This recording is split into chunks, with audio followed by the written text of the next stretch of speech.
देखते ही देखते लगभग 10 घंटे का समय बीत गया। क्रिश की पूरी फैमिली लगातार उसके वार्ड के बाहर ही थी और तभी ऐना राका की तरफ देखते हुए बोली, राका प्लीज मुझे एक बार क्रिश को देख लेने दो, मुझे उसकी बहुत चिंता हो रही है, मेरा बच्चा कितनी तकलीफ में है। ऐना की बात सुनकर राका अपना सर झुकाकर बोला, आई एम सॉरी मैडम, लेकिन मैं आपको अंदर जाने की इजाजत नहीं दे सकता। मुझ पर किंग की सिक्योरिटी की पूरी जिम्मेदारी है। जब तक वह होश में नहीं आते मैं किसी को भी अंदर जाने की इजाजत नहीं दूंगा, क्योंकि यह मेरी ड्यूटी है। आप लोगों को वेट करना होगा उनके होश में आने तक। राका की बात सुनने के बाद ऐना अपनी आंखों में इमोशन लिए हुए राका से बोली, राका तुम कैसी बातें कर रहे हो? कृष मेरा बेटा है, क्या तुम यह कहना चाहते हो कि मैं उसे हार्म करती हूँ? आखिर तुम ऐसा सोच भी कैसे सकते हो? मैं कुछ नहीं जानती, मुझे अभी और इसी वक्त अपने कृष को देखना है, तुम मुझे रोक नहीं सकते। कहते हुए ऐना राका को साइड करके वहां से जाने को हुई। राका अपने हाथ में गन निकालकर अपनी पहाड़ जैसी बॉडी को पोजीशन में लाते हुए वो बिल्कुल स्ट्रेट दरवाजे के सामने खड़ा हो गया और अपनी कठोर आवाज में ऐना को देखते हुए बोला, मुझे माफ करना मैडम, मैं जानता हूं आप किंग की मां हैं, लेकिन मैं अपनी ड्यूटी नहीं भूल सकता। अगर आपको अंदर जाना है तो आपको राका से टकराना होगा। राका के शब्दों में उसकी स्वामी भक्ति साफ नजर आ रही थी। उसकी आंखों का भाव बहुत ही खतरनाक था, जिसे देखकर ऐना अपनी ही जगह पर रुक गई। और अब राहुल ऐना को समझाते हुए बोला, ऐना शांत हो जाओ, राका सही कह रहा है, तुम अभी क्रिश को देखकर भी क्या करोगी? वह काफी घायल है, उसे आराम करने दो। होश में आने पर हम लोग उससे मिलेंगे, फिलहाल हम लोग सिर्फ इंतजार ही कर सकते हैं। और अब राहुल की बात सुनकर ना चाहते हुए भी ऐना ने अपने कदम वहीं रोक लिए। इस वक्त रॉकी, नताशा, अथर्व और समर भी वहीं खड़े थे। आशी भी साइड में खड़े होकर रो रही थी। उसने एक लूज शर्ट और प्लाजो पहन रखा था और उसकी बॉडी पर भी बैंडेज किया गया था। रॉकी को बुलेट लगी थी, इसलिए उसके बैंडेज कर रखा था। एक हाथ बेल्ट के सहारे गले में लटकाया गया था। क्रिस ने रॉकी पर जो बिच्छू और चींटी छोड़े थे, उनका दर्द 24 घंटे में कुछ मेडिसिन अप्लाई करने के बाद खत्म हो चुका था, इसीलिए फिलहाल वह उस तकलीफ में नहीं था। राहुल के बदन पर भी बैंडेज लगे हुए थे। अब आशी रोते हुए राका की तरफ देखते हुए बोली, राका भैया, मेरा साइको ठीक तो हो जाएगा ना? आशी की बातों में इतनी मासूमियत और मिठास थी कि उसे देखकर राका जैसे कठोर और पत्थर दिल इंसान का दिल भी पसीजने लगा। इस वक्त आशी की आंखों में आंसू थे और चेहरे पर दुनिया भर की मासूमियत। राका ने उसके चेहरे की तरफ देखते हुए बहुत ही मीठी आवाज में कहा, आप चिंता मत कीजिए क्वीन, किंग बहुत जल्दी ठीक हो जाएंगे। हमने उनका बेस्ट डॉक्टर की टीम से इलाज करवाया है और आपके कान्हा जी तो हैं ही, वह आपके साइको को कुछ नहीं होने देंगे। आप कान्हा जी से प्रार्थना कीजिए, वह जल्दी होश में आ जाएंगे। राका की मीठी आवाज सुनकर आसपास खड़े सभी लोग थोड़ा हैरान थे, क्योंकि राका इतनी सॉफ्ट तरीके से कभी किसी से बात नहीं करता था। लेकिन आशी ने राका की बात सुनकर हाँ में सिर हिलाते हुए कहा, हाँ मेरे कान्हा जी मेरे साइको का ख्याल रखेंगे, कुछ नहीं होगा मेरे साइको को। कहते हुए आशी ने अपने गले में पहने कान्हा जी के पेंडेंट को अपनी मुट्ठी में कस लिया और अपने भरोसे को कान्हा जी पर सौंप दिया। हालांकि उसका दिल बहुत घबरा रहा था, क्योंकि क्रिश की हालत काफी सीरियस थी। उसे लाइफ सपोर्टिंग सिस्टम पर रखा गया था। 100 कोड़ों की सजा किसी भी इंसान के लिए मामूली नहीं होती। माना कि क्रिस बहुत हेल्दी और हष्ट पुष्ट था, उसकी बॉडी काफी स्ट्रांग थी, लेकिन वह पहले से ही बहुत घायल था। हालांकि इस बात का किसी को पता नहीं था, एक सामान्य इंसान के बदन पर 5 कोड़ों की सजा ही उसे दिन में तारे दिखा सकती है, और कृष्ण ने तो हद से ज्यादा सहा है। आशी को रोते हुए देखकर नताशा उसके पास आई और कंधे पर हाथ रखकर उसे सांत्वना देते हुए बोली, तुम चिंता मत करो, तुम्हारा साइको बिल्कुल ठीक हो जाएगा। नताशा के समझाने पर आशी ने उसकी तरफ देखते हुए हाँ में सिर हिला दिया और देखते ही देखते 24 घंटे का समय बीत गया, लेकिन क्रिश को अब तक होश नहीं आया था। डॉक्टर की टीम उसे दोबारा चेक कर रही थी। इस दौरान सभी के दिल में घबराहट बढ़ती जा रही थी। क्रिश को अच्छे से ऑब्जर्व करने के बाद डॉक्टर ने बताया, अब तक उन्हें होश आ जाना चाहिए था, लेकिन 100 कोड़ों की सजा ने उनकी बॉडी को बहुत कमजोर कर दिया है। आने वाला 24 घंटा उनके लिए बेहद क्रिटिकल है। आप लोग भगवान से प्रार्थना कीजिए कि उन्हें होश आ जाए, वरना स्थिति काफी गंभीर हो सकती है। इतना कहकर डॉक्टर वहां से चले गए। डॉक्टर की बात सुनकर सभी की धड़कनें तेज हो गईं और उनकी आंखों में आंसू भर आए। आशी और ऐना का रोते रोते बुरा हाल था। सभी अपने अपने भगवान से क्रिश की जिंदगी के लिए दुआ करने में जुट गए। यहाँ तक कि राका भी अंदर ही अंदर घबराया हुआ था। अब आशी रोते हुए राका के सामने हाथ जोड़कर बोली, राका भैया प्लीज, मैं आपसे भीख मांगती हूँ, मुझे एक बार मेरे साइको को देख लेने दीजिए, मेरा दिल बहुत घबरा रहा है। आशी के इस तरह गिड़गिड़ाने और रोने पर राका कठोर दिल भी पिघल गया। वह जानता था कि आशी से क्रिश को कोई खतरा नहीं हो सकता। आशी कितनी मासूम थी, उतना ही गहरा उसका क्रिश के लिए प्यार था। राका चुपचाप साइड हट गया, जिससे आशी कमरे के अंदर जा सके। यह देखकर आशी की आंखों में एक चमक आ गई। वह जल्दी से कमरे में दाखिल हुई। अंदर जाकर उसने देखा कि क्रिश का लाइफ सपोर्टिंग सिस्टम काफी अनस्टेबल था। उसे ऑक्सीजन मास्क लगा हुआ था और क्रिश पूरी तरह से बेहोश था। अब आशी रोते हुए उसके बगल में बैठ गई और उसके हाथों को पकड़कर अपनी आवाज में दर्द लाते हुए बोली, साइको प्लीज उठ जाओ। साइको, तुम अब तक उठे क्यों नहीं? देखो तुम्हारी फायरफ्लाई कितना रो रही है। तुम कहते हो ना तुम्हें मेरी आंखों में आंसू अच्छे नहीं लगते, तो प्लीज एक बार उठ जाओ साइको और मुझ पर गुस्सा करो। आज इस घर में जो कुछ भी हो रहा है उसकी जिम्मेदार मैं हूँ। प्लीज मुझे डांटो, मुझे सजा दो, लेकिन उठ जाओ। पूरे 5 महीने तक मैं तुम्हारे आने की उम्मीद में जीती रही साइको, और 5 महीने बाद तुम आए हो। प्लीज अब मुझे छोड़कर जाने की कोशिश मत करो, मैं तुम्हारे बिना जी नहीं पाऊंगी। तुम चाहते हो ना कि तुम्हारी फायरफ्लाई बहुत मजबूत बने, तो मैं बनूंगी साइको। तुम चाहते हो मैं इंटेलिजेंट बनूं, मैं बनूंगी। आई प्रॉमिस, जो कहोगे वह करूंगी, चाहे कितनी भी मुश्किल ट्रेनिंग लेनी पड़े। लेकिन प्लीज तुम उठ जाओ, मैं नहीं रह सकती तुम्हारे बिना, मैं टूट जाऊंगी साइको। कहते हुए आशी क्रिश का हाथ पकड़कर जोर जोर से रोने लगी। उसकी आंखों से टपकते हुए आंसू क्रिश के हाथों पर गिर गए। वह धीरे धीरे क्रिश के सीने पर सर रखकर उसे उठाने की कोशिश कर रही थी। तभी क्रिश ने हल्की सी हरकत की। आशी को महसूस हुआ कि क्रिश अपना हाथ हिला रहा है। उसने जल्दी से क्रिश के चेहरे की तरफ देखा। क्रिश ने धीरे धीरे अपनी आंखें खोल ली। उसने बहुत धीमी आवाज में कहा, स्टॉप फायरफ्लाई, डोंट क्राई।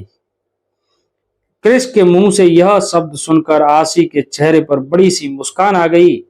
खुशी से उसकी आंखों में आंसू भर आए और वह चिल्लाते हुए बोली, साइको साइको, तुम्हें होश आ गया, तुम्हें होश आ गया साइको।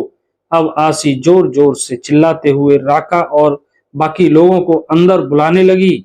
सभी लोग अंदर आए और क्रिश को होश में देखकर बेहद खुश हो गए। थोड़ी देर में डॉक्टरों की टीम ने आकर क्रिश को फिर से चेक किया।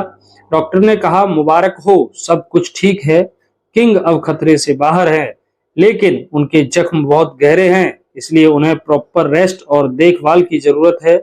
उनकी डाइट और मेडिसिन का अच्छे से ख्याल रखना होगा। फिलहाल वह इसी बेड पर रहेंगे। जैसे जैसे उनकी बॉडी रिकवर करेगी उन्हें यहाँ से डिस्चार्ज कर दिया जाएगा। हम यहाँ एक नर्स तैनात कर रहे हैं जो किंग का ख्याल रखेगी।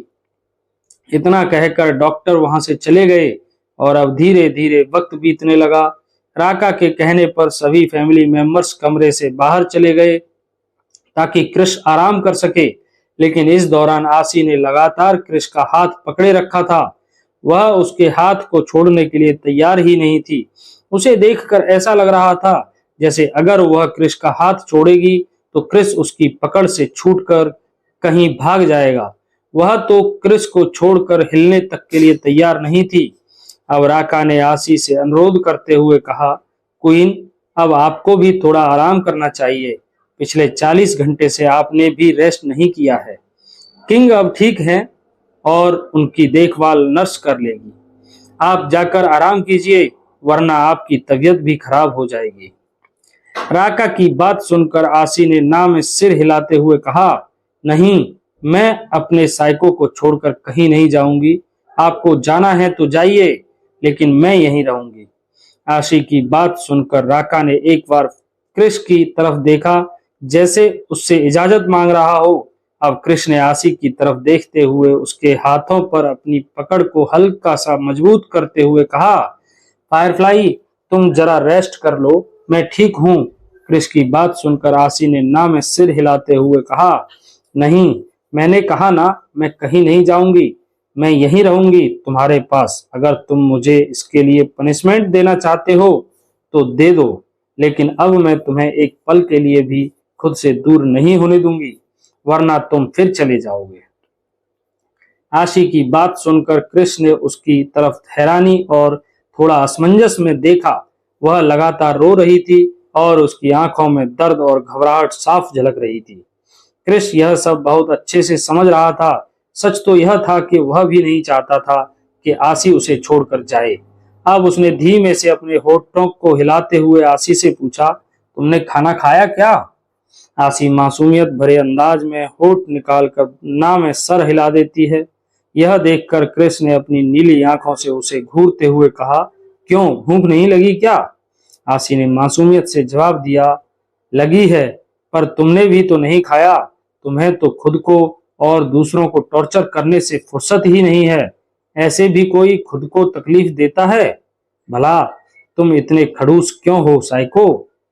आशी बड़ी ही मासूमियत से उसके सामने उसकी बुराई कर रही थी, लेकिन इस वक्त वह इतनी प्यारी लग रही थी कि क्रिश उसकी मासूमियत में खो गया।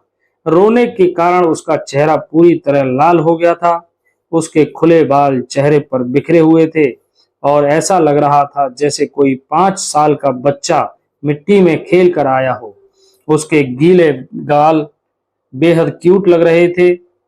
आशी की मासूमियत देखकर क्रिश का दिल तेजी से धड़कने लगा। उसकी नजर बार बार आशी के मुलायम रसीले होठों और लाल गालों पर जा रही थी। उसे देखकर क्रिश का दिल कर रहा था कि अब वह उन्हें बस खा ही जाए। अपने दर्द में होते हुए भी वह एक पल के लिए सब कुछ भूल गया था।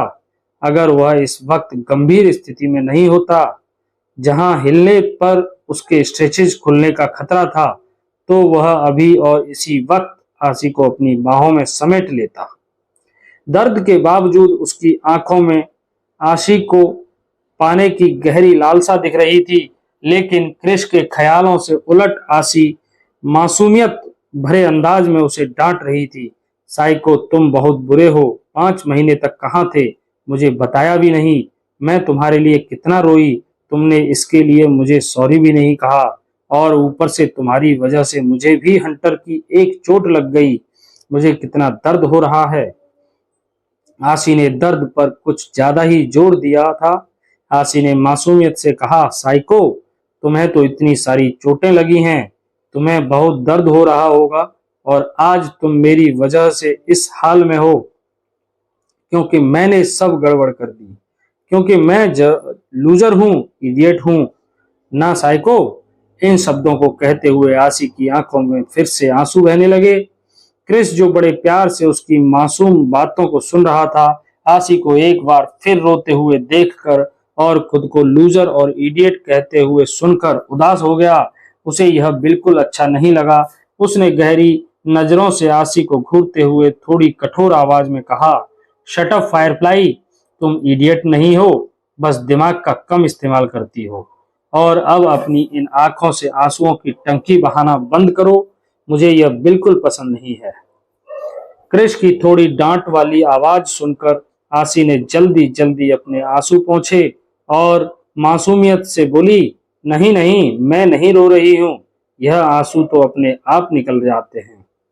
आशी की मासूमियत भरी बात सुनकर कृष अपना सिर झटक कर रह गया, क्योंकि वह फिलहाल अपनी बेवकूफ फायरफ्लाई को समझने की स्थिति में नहीं था। अब उसने बगल में खड़े राका की तरफ देखा और कहा, क्वीन, और अपने लिए खाना मंगवा लो, मुझे पता है तुमने भी नहीं खाया होगा। क्रिस की फिक्र भरी आवाज सुनकर राका के चेहरे पर हल्की सी मुस्कान आ गई। इतनी गंभीर हालत में भी वह अपने दोस्त का ख्याल रख रहा था। राका ने जल्दी से किसी को कॉल करके खाना ऑर्डर कर दिया। थोड़ी ही देर में खाना कमरे में आ चुका था। क्रिश ने आसी की तरफ देखते हुए कहा, यह खाना खा लो और आराम करो। फिर राका की तरफ इशारा किया कि वह बाहर चला जाए। राका ने इशारे को समझते हुए चुपचाप अपना खाना उठाया और कमरे से बाहर चला गया। आसी ने अभी तक क्रिश का हाथ पकड़ा हुआ था और अब वह अपने एक हाथ से प्लेट अरेंज कर रही थी। यह देखकर क्रिश ने पूछा, तुम यह क्या कर रही हो? दूसरा हाथ इस्तेमाल क्यों नहीं कर रही? आसी ने यूं ही प्लेट अरेंज करते हुए कहा, क्योंकि मैंने तुम्हारा हाथ पकड़ रखा है ना।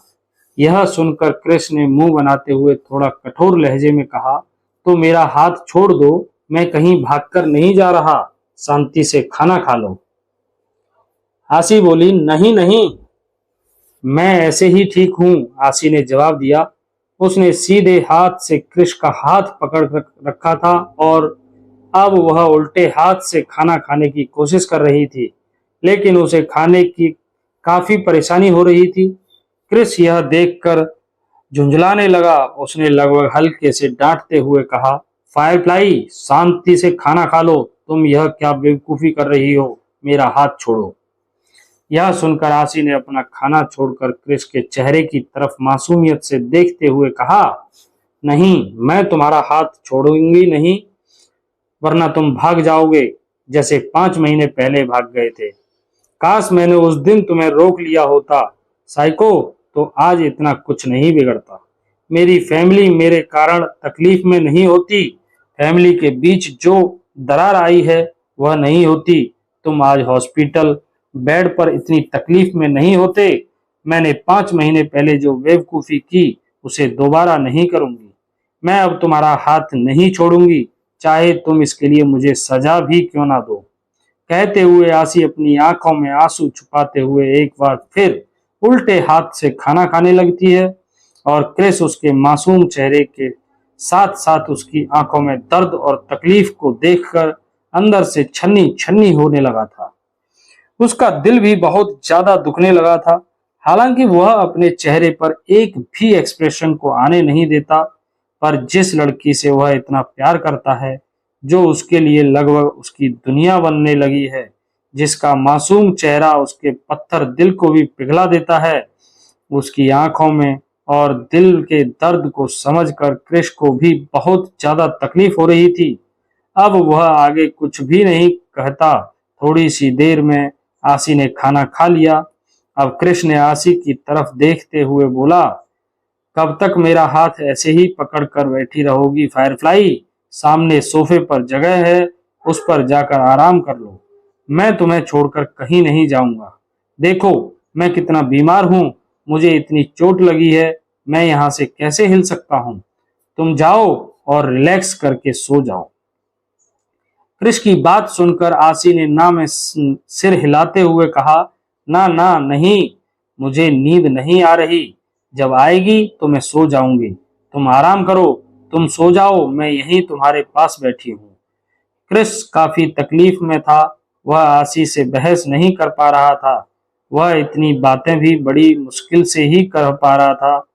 अब उस पर दवाइयों का असर हो रहा था, इसलिए वह धीरे धीरे अपनी आंखें बंद कर लेता है और उसे कुछ ही पल में नींद आ गई। आसी को जब यह महसूस हुआ कि क्रिस सो चुका है, वह एक नजर उसके चेहरे की तरफ देखती है और अब वह धीरे धीरे नींद की आगोश में जाने लगी, क्योंकि उसे सचमुच बहुत नींद आ रही थी। पर वह क्रिस से यह इसलिए नहीं कहती, वरना वह उसे जबरदस्ती सोफे पर सोने के लिए कहता। लेकिन आसी को अभी भी क्रिस के भाग जाने का डर था, इसलिए वह अपनी छोटी सी बुद्धि का इस्तेमाल करते हुए अपने आसपास देखने लगती है। और तभी उसकी नजर साइड के टेबल पर रखी हुई कुछ पट्टियों पर पड़ी। आसी ने अपने कछुए जैसे दिमाग को दौड़ाते हुए उन पट्टियों से क्रिस और अपने हाथ को बहुत ही बारीकी से लपेट लिया और उसे अच्छे से गांठ बांध दी। अब क्रिस और आसी का हाथ बंध चुका था। यह करने के बाद आसी को मन में थोड़ी सी तसल्ली हुई कि शायद अब वह क्रिस को अपने साथ बांधकर रख सकती है। अब आसी ने ठंडी सांस लेते हुए अपने आप से कहा, अब देखती हूं मैं साइको मुझे छोड़कर कैसे भागता है। उसने एक नजर फिर से क्रिस को देखा और कंफर्म किया कि वह सच में सोया है या नहीं। जब उसे यह एहसास हुआ कि क्रिस सच में सो चुका है, वह भी अब यूं ही अपनी कुर्सी पर बैठे बैठे क्रिस के बेड के एक कोने पर अपना सर टिकाकर धीरे धीरे नींद की आगोश में चली गई। लेकिन इसके साथ ही उसने क्रिस के हाथों को काफी मजबूती से पकड़ रखा था ताकि वह छूट ना जाए, और बाकी काम दोनों के हाथों में बंधी हुई मजबूत पट्टी ने कर दिया था। क्या होगा इस मासूम मोहब्बत का अंजाम? क्या क्रिस कभी कह पाएगा आसी से उसके जीने की वजह? क्या आसी समझ पाएगी क्रिस के दिल में छुपी हुई बेइंतहा मोहब्बत को? और क्या होगा जब यह रूहानी मोहब्बत एक दूसरे के जिस्म को पूरा हासिल करेगी? क्या आसी हस्बैंड और वाइफ की रिलेशनशिप को अच्छे से समझ पाएगी? क्या होगा युवान खन्ना का अगला स्टेप? दोस्तों, आगे की कहानी पढ़ने और सुनने के लिए जुड़े रहिए हमारे साथ, हमारे चैनल DL हिंदी स्टोरी पर। मिलते हैं अगले वीडियो में अगले एपिसोड के साथ। तब तक के लिए धन्यवाद।